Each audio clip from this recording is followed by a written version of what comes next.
राहू दे तेच आहे.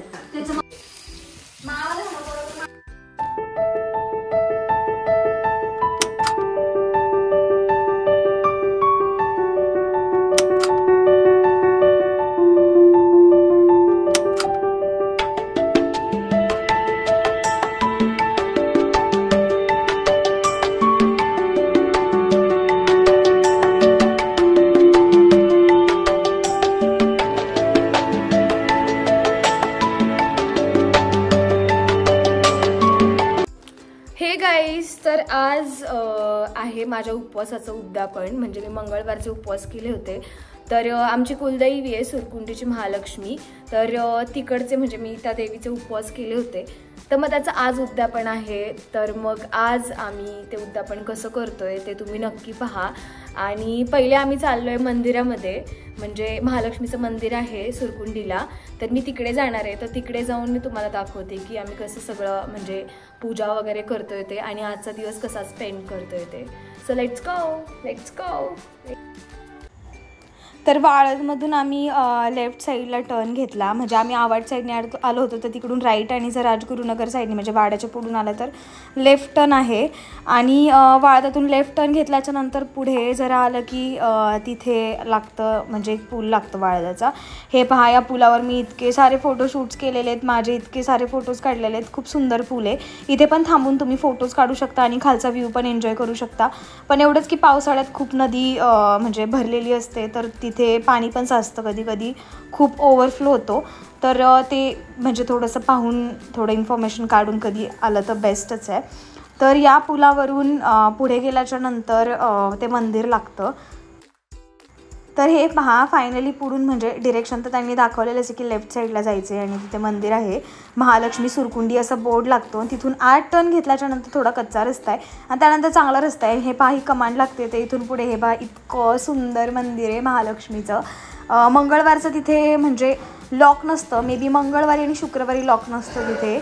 आणि म्हणजे त्या दिवशी लोक येत जात असतात, त्यामुळे तो वारच आहे देवीचा, त्यामुळं तिथे गर्दी म्हणजे मंगळवारी आणि शुक्रवारी असते. बट इतर डेजला मंदिर म्हणजे खोललेलं नसतं, ते लॉक असतं. तुम्ही बाहेर दर्शन करू शकता. पण इतकं सुंदर मंदिर आहे हे पहा. आतमध्ये गेल्यानंतर त्या मंदिराचा इतका सुंदर व्ह्यू आहे. तर हे खूप छान मंदिर आहे. तर मी मंगळवारचा उपवास केला होता आमच्या कुलदैवीचा. तर मग आज मी तिथं आले होते. म्हटलं आता आले तर पहिले रांगोळी काढावी. तर मी तिथे आल्या पहिले मस्त रांगोळी काढली. त्यानंतर थोडीशी म्हणजे म्हटलं चला फुलाची तिथे सजावट करावी. तर पहिला पूर्ण हा व्ह्यू पहा. तिथे मी एका काकांना विचारलं की काका मी इथे रांगोळी काढू का? तर त्या काका म्हटले की हो बाळा, काढू शकतेस तू, फक्त जाताना ते लॉक करून जा. तर हे पहा, मी इथे छानशी रांगोळी काढली होती. आणि त्यानंतर बाहेर पण पहा, मी मस्त छान रांगोळी काढली होती तिथे. आणि तिथे थोडंसं फुलांनी ते मी तिथं फुलांच्या पाकळ्यांनी तिथे जरा सजवलं होतं.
जसं खोबरं ठेवतात तसंच, मग तसंच ते 5 ठेवतात.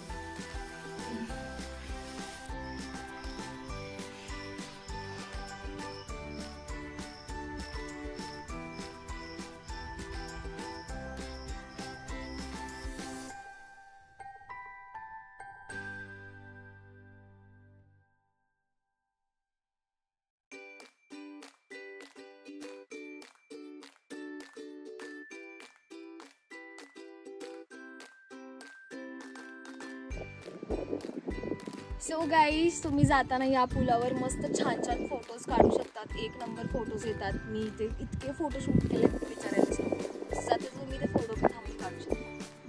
सो आता आपण नेक्स्ट काय करणार ते पाहूया. Let's go. सो गाईज त्यानंतर म्हणजे मंदिरात जाऊन आल्याच्या नंतर आज आमचं चाललंय सगळं स्वयंपाक वगैरे करायचं. तर मी आता थोडंसं चेंज करून घेते आणि मग स्वयंपाक वगैरे कसा करतोय आम्ही, काय काय नैवेद्यासाठी बनवायचे आणि लहान मुली जेवणासाठी येणार आहेत म्हणजे 4-5च्या दरम्यान. तर मग तेच आम्ही सगळी तयारी करतोय. तर ती तयारी कशी करतोय ते नक्की पहा. Let's go. परत गेली डाळ हलवणारी बारी. आता वेगळं काम करू. आता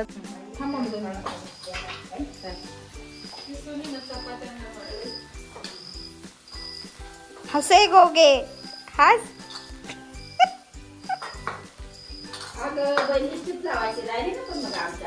हा ना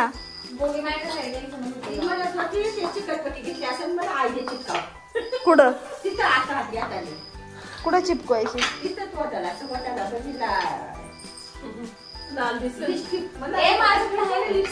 वा वा चिकटपट्टीनी लिपस्टिक.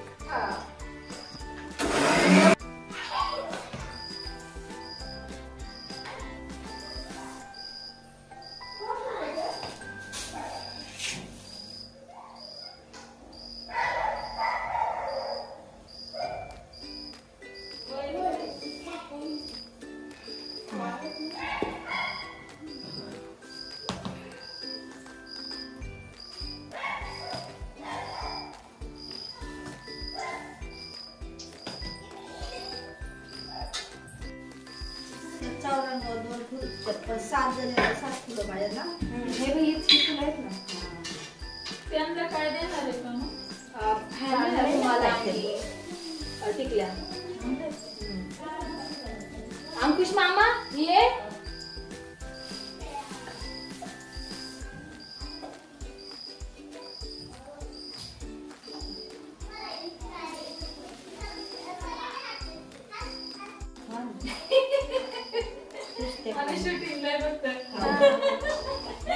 प्रेक्षक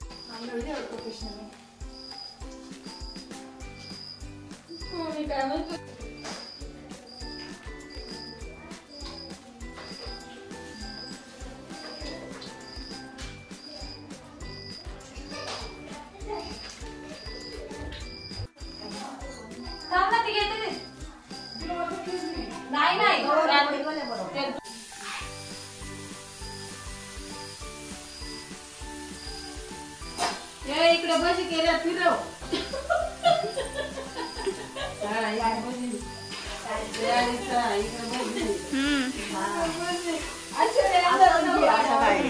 मामा इकडे ना.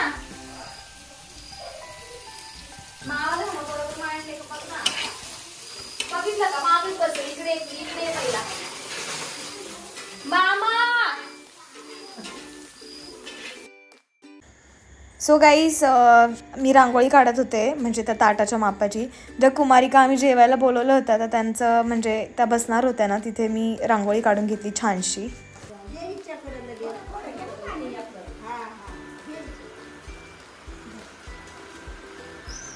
पूर्ण तसं जोडून लाव. पुढं वाकवा वाकवायचं पुढं घे बसून.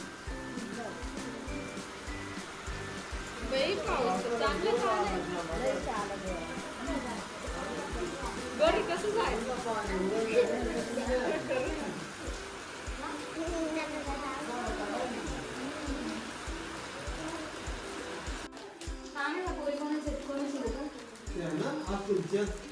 ठीक आहे.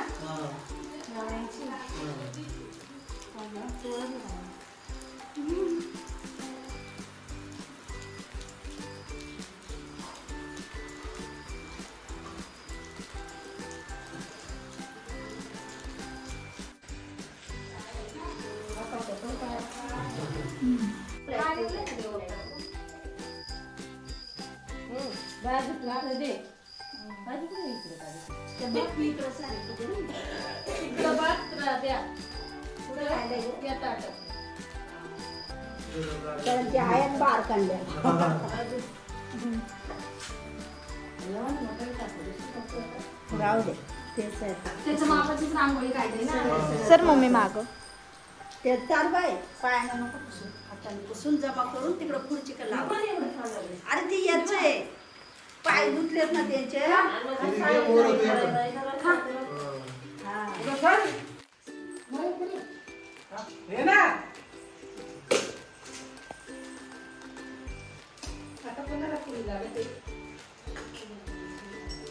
भाजी तुला भाजी तुला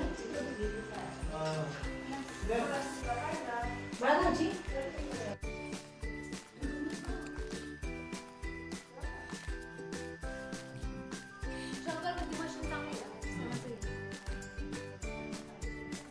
सो आजचा दिवस आम्ही खूप छान स्पेंड केला.